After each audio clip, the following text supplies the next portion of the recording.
Erin and I are out for a little date in the snow, and we're going to be discussing winter camping shelters today. What do you think, Erin? It's a little chilly this morning. How's this to wake up to? First, we're going to make ourselves a little bit more comfortable. We're going to dig out a couple chairs and a fire pit and put some chaga tea on.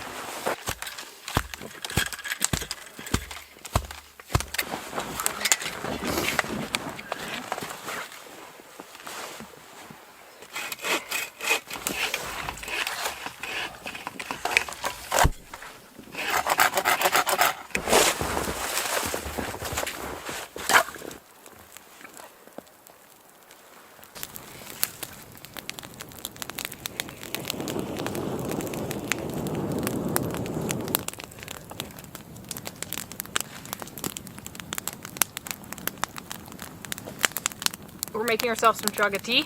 Again, we haven't found ourselves any yet, so we're using the stuff that we purchase locally. We're using coffee filters, so just pouring a little bit into there.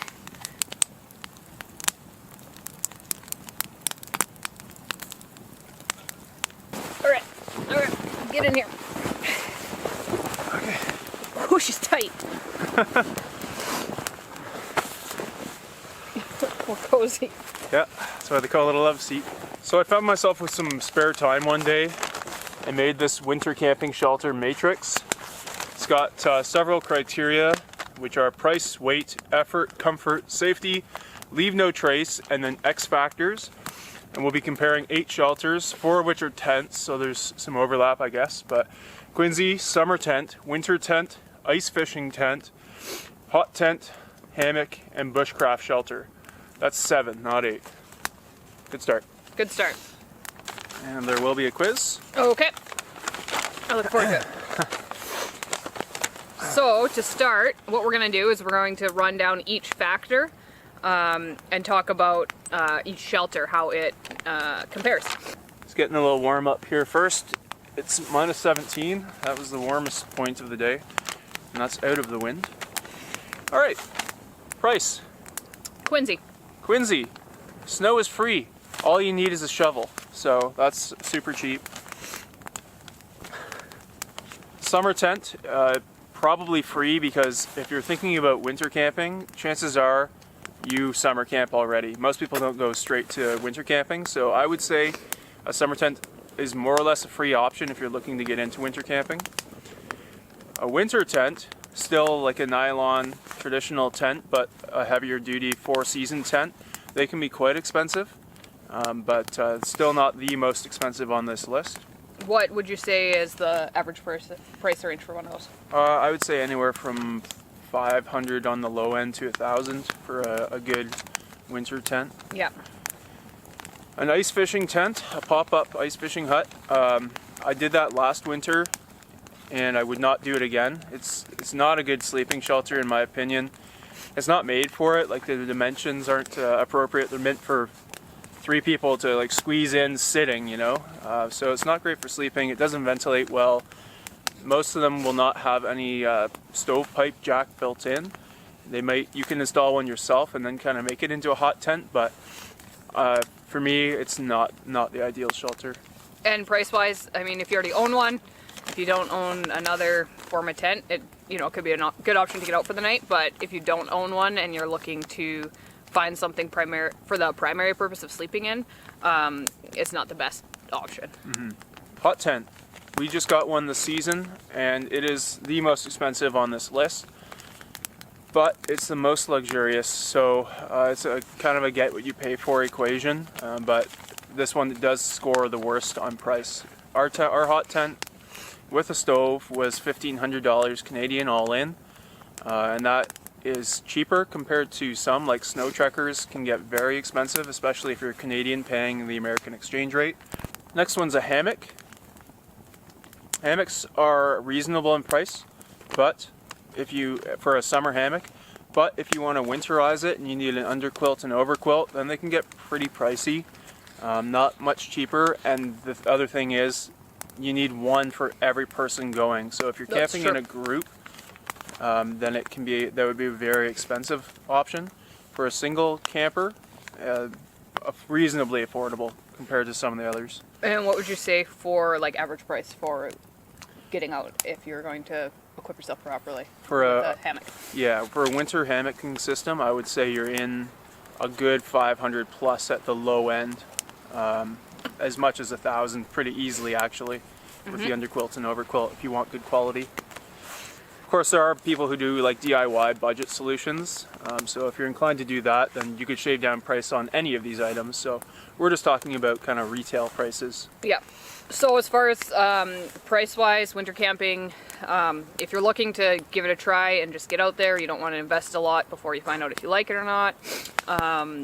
Quinzee's a great option. We did that one once together last year. Always bring a friend, don't do it yourself, I would recommend. I wouldn't want to dig one out myself. John tried, didn't have a great experience. Summer tent, if you have one and you're just, looking to get into the winter camping, then that's one way to do it too, or just spend a night in your ice fishing hut. Those are and we skipped one before I did the summary, sorry. I was gonna jump in, but I Go was just ahead. patiently waiting. You're such a gentleman. Once in a while. I missed the last one because we haven't done it, so it wasn't. Yeah, neither of us have done this one. I've done all the others, but I have not done a bushcraft shelter. But it is also extremely cheap most of the time if you just want to use wood around you. There are some factors about that are less than ideal, but we'll get into those with the other criteria. But can be done very cheaply. You might just need some rope, if that, an axe, stuff like that, bushcrafty stuff. Yeah. So to summarize, quinzee, summer tent, ice fishing tent, bushcraft shelter, all really cool ways, inexpensive ways to just give it a try and get out there. And then some other stuff is definitely worth looking into if it's something you want to do more frequently. I would say, we'll kind of get into it, but for me, the hot tent, it has made winter so much more accessible to John and I. We've winter camped before, but we're doing so much more of it now with the hot tent. Yeah. Like it's gonna be minus 25 or something tonight. We could still go camping. Yeah. If we wanted to, comfortably. It's a lot of work, but. Minus 21 this morning. It's funny, you get outside and you realize how cold it is. It's you almost forget being in the hot tent. Okay, next category. Weight. No? Yes. Very good. Thank you. You're a real showman. I know. My tea's getting cold. Is it already? Well, lukewarm. Okay. Second criteria, weight. Quinzee, again, is a real winner in this one. All you need to bring with you really is a shovel and a blanket to sleep on, in addition to your sleeping gear that you need for almost any setup. So it's quite a lightweight solution in terms of packing it in. Summer tent. Reasonably light.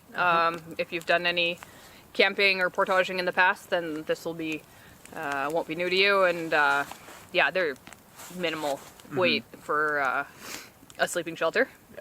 A winter tent will weigh not much more, a little bit. The poles tend to be a bit more heavy duty. The nylon might be a heavier duty quality as well, but still pretty light. You might want a sled as opposed to a backpack if you're using a winter tent, but you can still certainly backpack with that in. The next two, ice fishing tent and hot tent, are grouped because they have the same response to this one. They're heavy. I would say you should have 2 or more people in your party in order to divide the weight.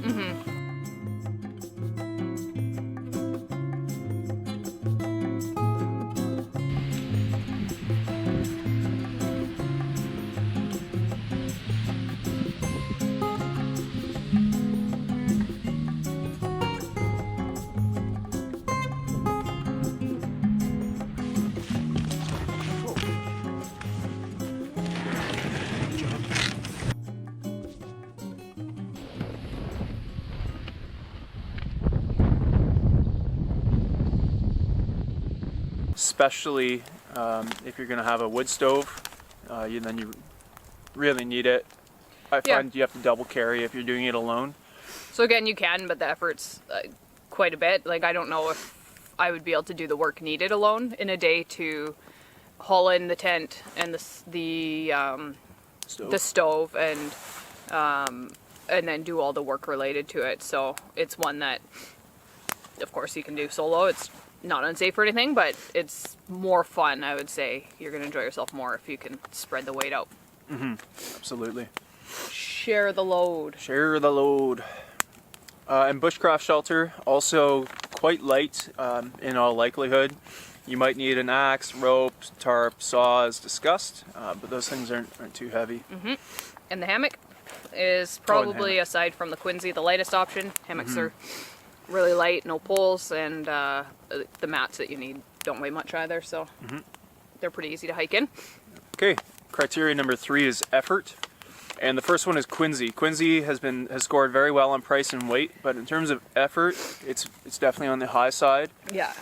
Last winter when we did this, you excavated the quinzee. We both piled it together, which is already a fair amount of work, especially if you don't have a lot of snow in the immediate area. If you do, then it's not too bad. I now have to come out here to get snow, and it's greatly slowing things down. It's so much faster when I can just shovel, shovel, shovel. Now I'm spending most of my time walking. It's all done. That part was not too bad because there's just so much snow around. It wasn't hard to find.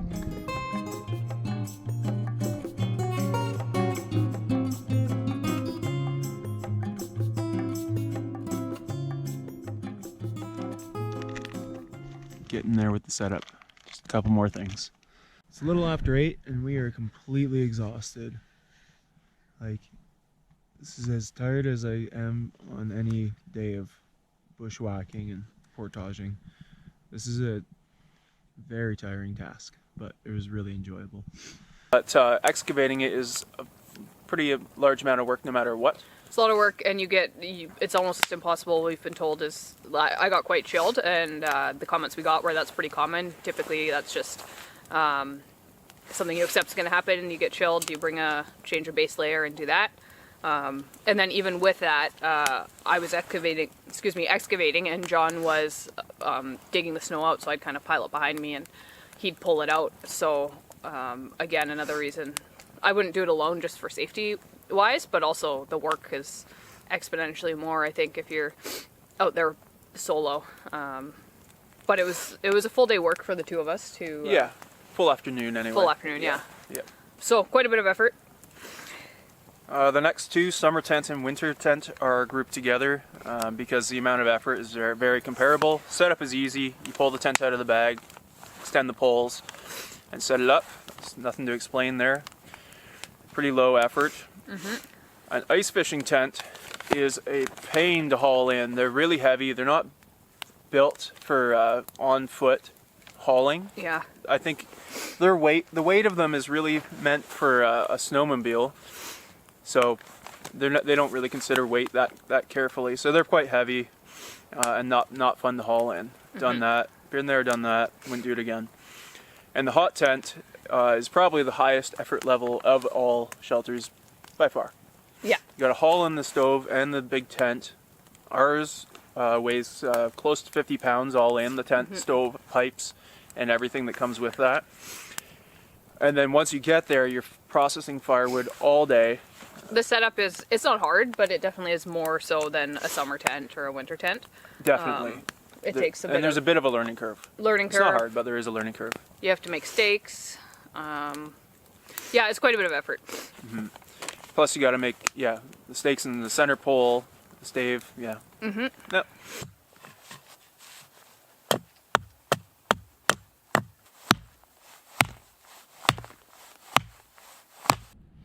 Order up. Up, up, up, up.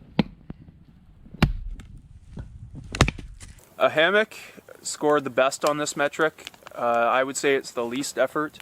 Yeah. Find two trees that are reasonably spaced apart, like roughly how you want it. String it across, put your underquilt, overquilt around it. You're set. That's more or less it. There's not much to do. In bushcraft shelter, again, is usually fairly high effort. You're usually probably going to be processing a fair amount of wood. So I would score that one fairly poorly. And effort, yeah. Again, we haven't done that, but we've watched enough videos to have a pretty good idea. What's the next one? Moving on. Comfort. That's my wheel spinning. That's what that's supposed to be. No, okay. You're trying. Yeah, very hard. Okay, so comfort. First on the list, the quinzee. Reasonable, but you're surrounded by snow, and more importantly, your breathing room and space to sprawl around is probably going to be pretty limited, especially if you're building the shelter correctly. Yeah. Our first quinzee, we built it pretty big. Some have called it a condo of a quinzee, but I actually enjoyed it. I preferred having some room to move. Yeah. But typically they're kind of a bit of a coffin. They're usually a bit tight. It's a little claustrophobic in here. I much prefer making it too big to making it too small. But temperature's good. Like it's better than typically the snow's insulating, so it'll keep you warmer than just being in a summer tent. Mm-hmm. Yeah. By the way, I'll put a link to download this matrix if you want to follow along.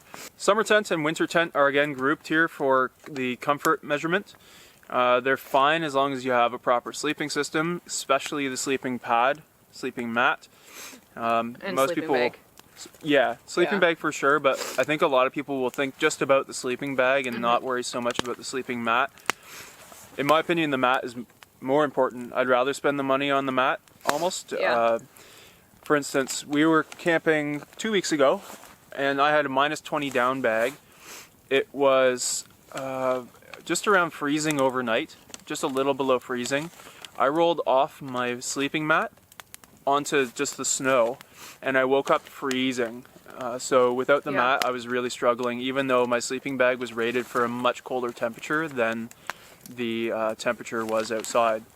And that largely has to do with you lose most of your R value in the down that you're sleeping on, right? Like what your body is against it Yeah. compresses it. So The down under you is getting yeah. crushed, and therefore it doesn't have loft, yeah. which is what insulates you. So yeah, you're right. The mat is really important. It's a nice thing to have. Yeah. An ice fishing tent scores pretty low for comfort, in my opinion. You can get a huge one, and sure you'd have sprawl space, but again, it's just not designed for it, and it would be really heavy compared to other options. So I would say this one's pretty uncomfortable. Well, it's finally starting to get light out. That was a very long night. The wind was hammering the tent. A hot tent is the maximum comfort. It's luxury. Yeah, it's purely luxurious. Once you're done your work at the end of the day, you get in there and you're warm, you're making tea, you're having Yeah. drinks, and You get to dry your clothes out. Yeah, and dry clothes. Just that, yeah, like you don't have to stay bundled up and huddling around to try and keep warm. You typically will end up in a sweater and have our other stuff hanging up. Yeah, as far as comfort goes, it's pretty luxurious. The most.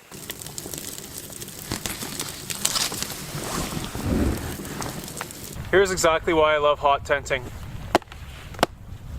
These are already frozen solid from being damp in the hike. I'll hang them up. Tomorrow morning, they should be dry and good to go. We're just appreciating right now how in a hot tent, all their stuff is nice and dry. Boots are dry. It's quite a treat. A hammock. There's no heat source for this one, you can't possibly, but it is extremely comfortable, and as long as you have a good underquilt, overquilt, then you can be comfortable in terms of warmth. And for me, there's no better sleep in the backcountry than in a hammock. I'm usually a side sleeper, which doesn't lend itself well to all hammocks. Some hammocks you can. If you're a stomach sleeper, it's not going to work out as well for you. There are some models that'll sleep really flat, but I still don't think it's great if you're a stomach sleeper. But if you're a side or back sleeper, then a hammock is fantastic. Mm-hmm. I usually on the trip will wake up with a sore back to where after even a couple of nights on a sleeping mat on the ground, Yeah. as opposed to a hammock where I'm comfortable all trip. Yeah, I've woken up a couple times in my hammock and been disoriented because I think I'm at home. Like I'm having such a good sleep, and then I'm like very confused as to where I am, which I don't think ever happens to me on a sleeping mat. So. Yeah. And then finally the bushcraft shelter.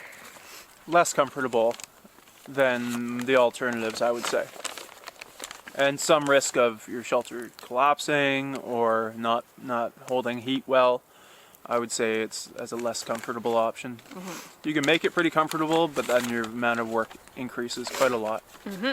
All right, safety. This is the 5th measurement.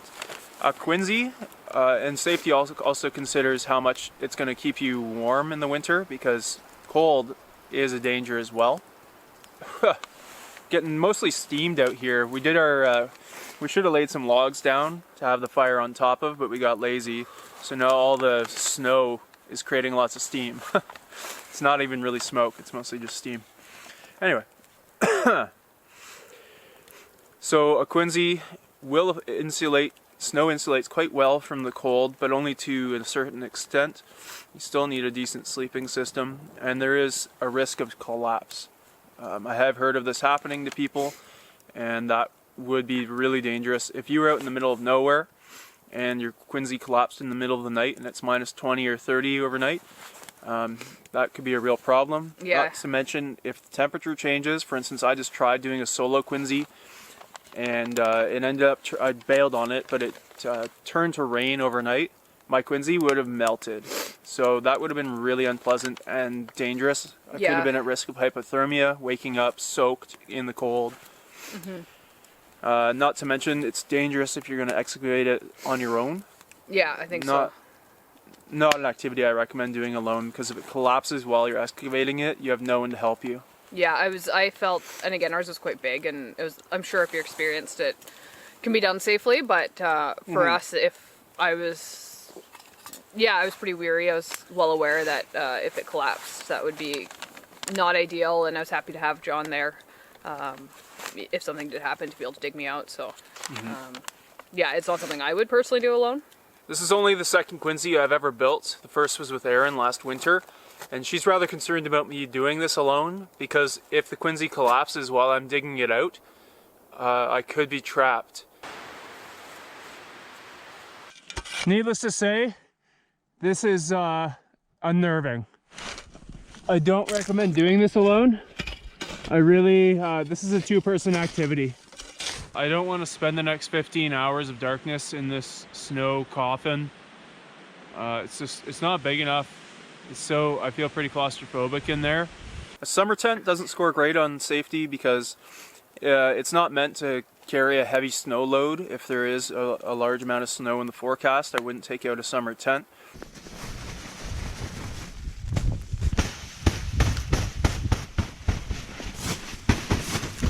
There's no heat source and very little insulation, so not great in terms of safety. However, it is kind of a good way to get into winter camping. That's how I started, was with a summer tent. And if you're just going out overnight and you know your forecast, and it's all about mitigating risks, right? So start out close to the car. I would recommend starting out close to your car, or even in your backyard or something for most of these. If it's your first time, don't take any undue risk. It's getting down to minus 9 tonight, minus 11 tomorrow night. So that was a long night, but it's really beautiful this morning. Poor Ryan's tent was even less suited to this than mine, so he was absolutely freezing. I was warm enough, but the wind was just ravaging our tents. Like, it sounded like a train the way it was blowing through us. Stoked the fire and started to try and warm up a little. It's getting pretty darn cold. Okay, so Where were we? safety winter tent. Okay. No heat source, limited insulation against extreme temperatures. Yeah. A bit better than a summer tent, but not much. An ice fishing tent is probably a bit warmer. Some of them are insulated, but with no inherent heat source. You can install a stovepipe jack, but then it can get pretty tight in there.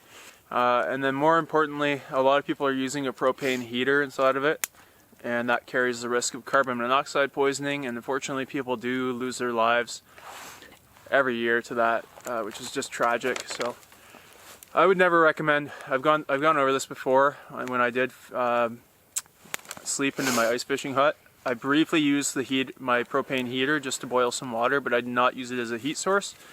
I don't trust it, and even to bring a carbon monoxide alarm.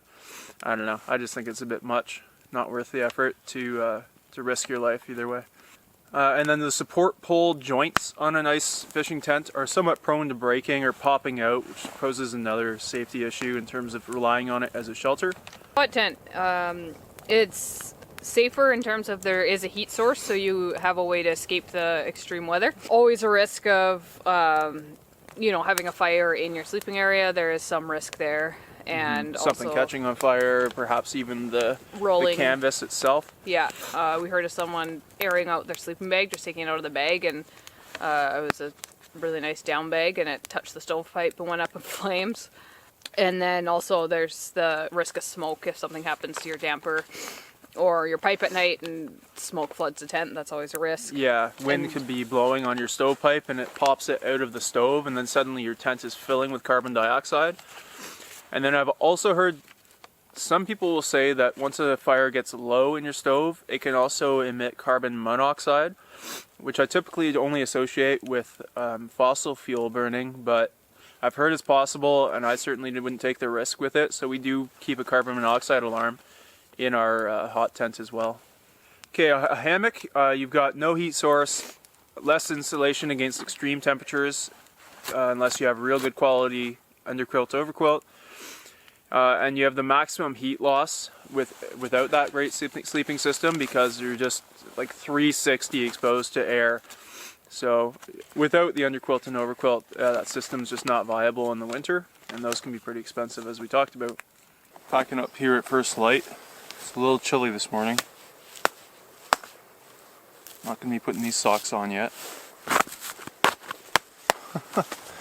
And the bushcraft shelter is going to depend on your skill, how safe it is. There's a chance the shelter can fail in the middle of the night, which is also a dangerous aspect of it.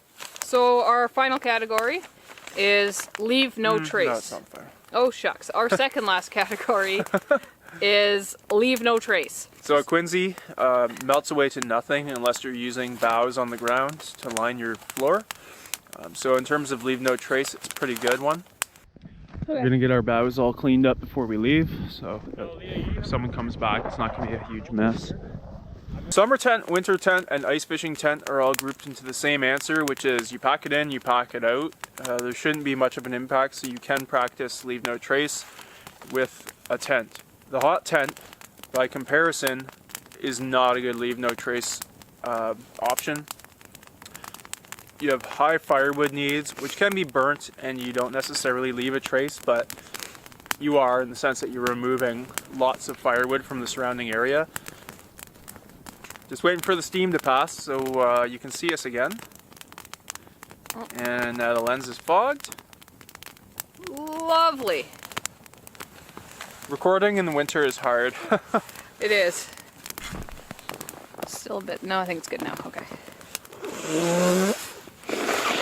And we're back. So, hot tent, yeah, it has a higher impact. It's not great for really high traffic areas. We typically will try and go somewhere pretty off the beaten track where it's not going to have much impact, but if you're in a really high traffic area, it does leave a little bit of, in terms of, you need to take boughs, lots of firewood. I wouldn't do this on popular campsites. In fact, with a hot tent or winter camping in general, I would try not to go to a summer campsite at all, because you'll probably use a lot of the firewood and just clear it excessively. And there are lots of places you can camp in the winter because everything's frozen. You don't have to worry about mud. You don't have to worry about evenness of terrain as much, because you can just even out the snow quite easily. Yeah. So I would camp not on summer campsites for winter camping. Next is the hammock. Same thing, pack in, pack out. And use tree hugger straps rather than ropes to help reduce damage to the bark. And a bushcraft shelter is high impact in terms of leave no trace. It's not a good leave no trace option typically. If you're gonna make a shelter out of wood and logs, it's not a good idea. Definitely not cool in high traffic areas, especially if you leave it up. That's a faux pas. And preferably do it in complete bush where probably you don't expect anyone to ever go again, or on private land if you're going to make a bushcraft shelter. So now, final category is the X factors. What? I don't know. We just looked at each other at the same time when you said that. Why you very look dramatic. at me? I don't know. So the quinzee X factors are utter silence. It is so quiet inside of a quinzee. The snow insulates not only your temperature but sound, and it's so quiet in there. It's really quite a neat experience, and then you have an amazing sleep as a result. There's no noise to disturb you. Oh wow, we're getting somewhere. Oh, it's so quiet and calm in here. It's nice, isn't it? Oh, lovely. It requires sufficient snow depth. When I tried it on my own recently, there wasn't enough snow in the immediate area, and it ended up causing me to have to bail on that shelter. Another thing to note here is use a light rain jacket. I think you might have mentioned this when you're excavating it. Did you? No, I just said Okay. change the base layer. Right. So if you wear a light rain jacket when you're excavating it, it'll prevent all the snow from falling on you and then melting on you. It'll just fall off your rain jacket. I got pretty chilled digging this out because I got really damp.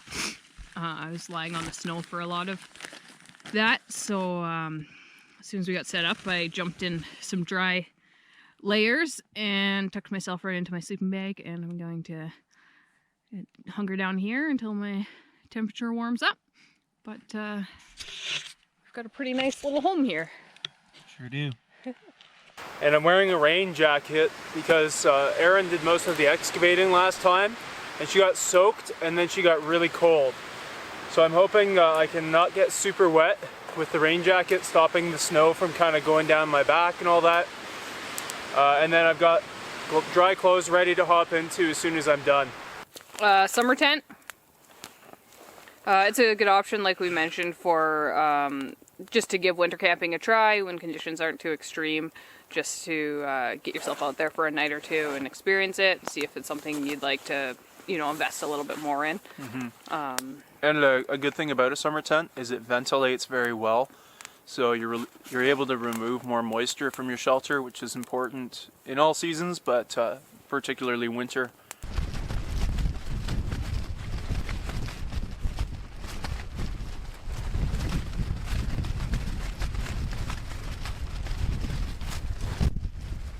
The wind last night was brutal. It was like Ryan described it as being next to an air conditioner, but the good thing about it was ventilating our tents.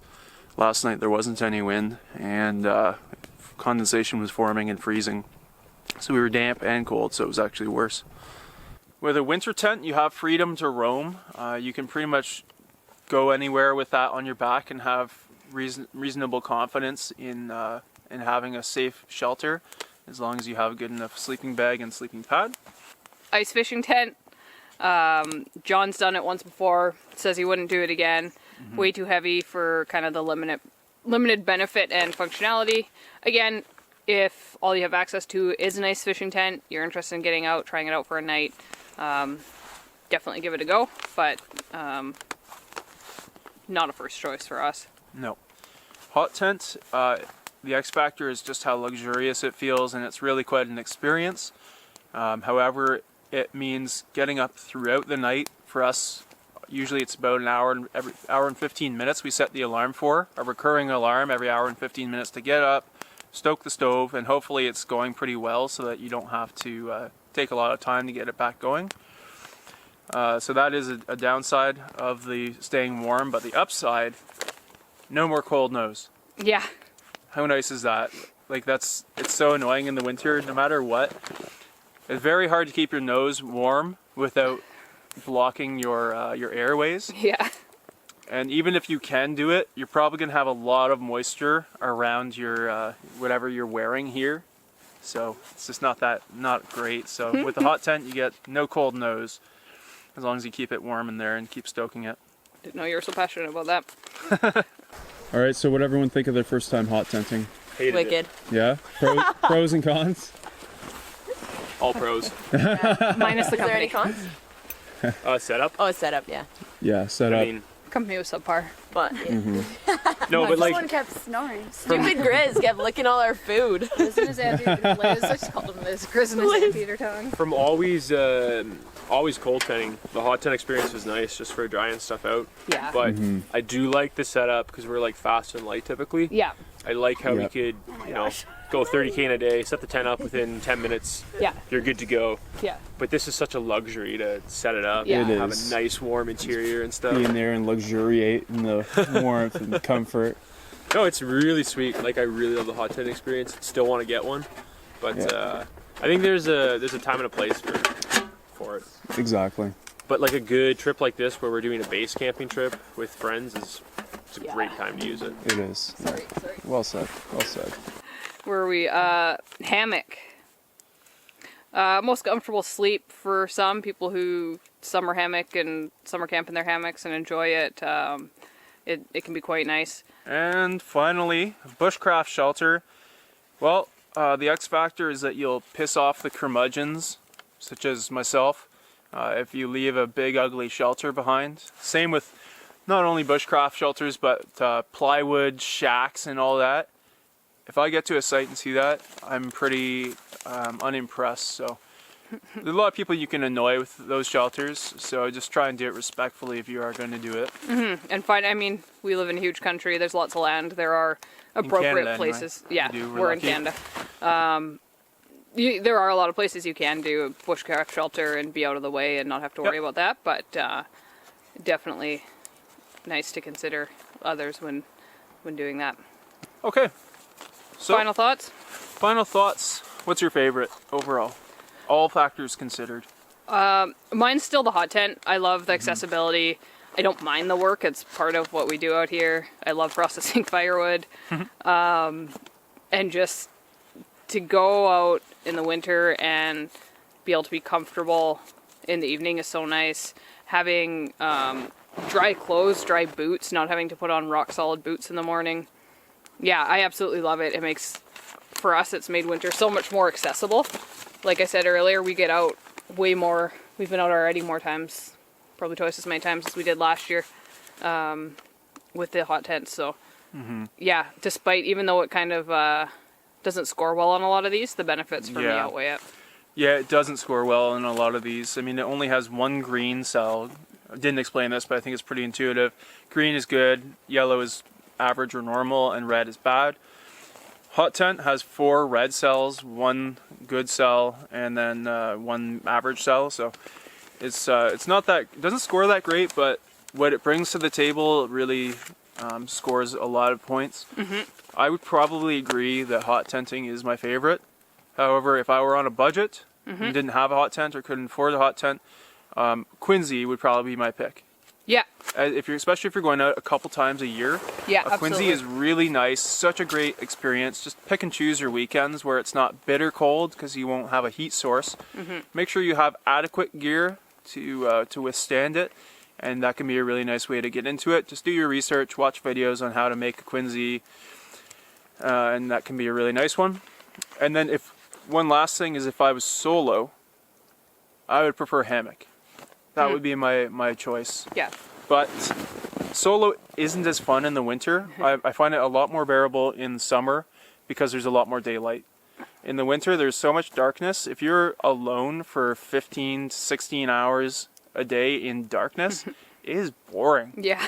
It is boring.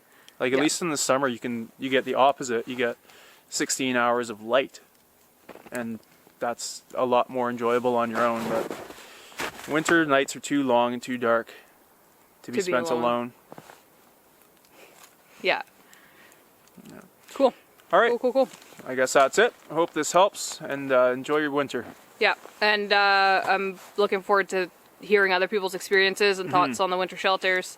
If there's anything you disagree with that we said, anything we missed, feel free to chime in. I'm really interested to hear. It's a very, even our list it's pretty subjective to our opinions, right? So Yeah, and our conditions here in Yeah. Northern Ontario in Canada could vary a lot depending on where you live yeah. and your conditions. So So yeah, let us know your experience, your favorites, your ones you hate, and thanks for tuning in. yeah. Let's put out this steamy fire. Let's do it. It's just become a nuisance. Yeah. Plague and a nuisance. It is a plague and a nuisance. Let's just warm our hands first.